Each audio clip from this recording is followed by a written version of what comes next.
I just made a video on government seized properties and it went nuts. Thousands, I think like 20 some thousand views within the first little bit. So that was really cool. And we're getting a lot of questions now, just kind of about the difference between seized properties and tax deeds and tax liens. So I want to clarify that because my goal is to give you as many hooks in the water as possible to buy property and create wealth with real estate. Now, there's a lot of different approaches that you can take. So we want to really dial that in so that you can go and get some of these properties. And the thing that we really pride ourselves on is helping you get into the business, helping you get these properties as fast as possible and use tax liens and deeds and buying government seized properties as a way to get out of that 9 to 5 job.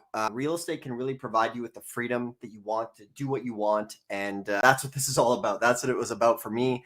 So I want to share with you today just kind of the differences and the nuances between like a government seized property and a tax deed and an over the counter. So first off, out of the gate, a tax deed sale is not a seized property. Okay. So tax deed sale obviously is when somebody doesn't pay their property taxes. In a deed state, the government will let you go, say 3 to 5 years, and then they're going to say, hey, pay us by this date, or we're going to sell your property, and the opening bid is going to be the back taxes owed. Okay. So from there, what can happen is if that property doesn't sell at the tax deed sale, it will then go into the county inventory. So the county will then seize it for the back taxes owed, therefore taking ownership away from the person who owned the property. Now, one of the things that happens in one of the arguments is like, oh, all of the over-the-counter properties are junk. There's a reason it didn't sell at the sale.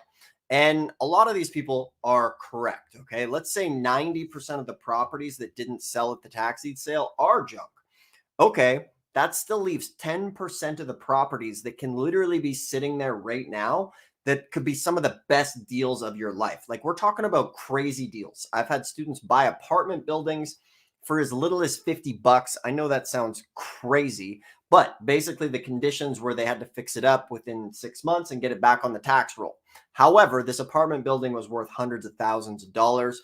And there are some huge gems when it comes to over-the-counter tax deeds. So over the counter seized. However, the thing to keep in mind is the processes and the way to go about it is very, very similar. So if you have the tax lien and deed skills, you can easily go and get some of these seized properties.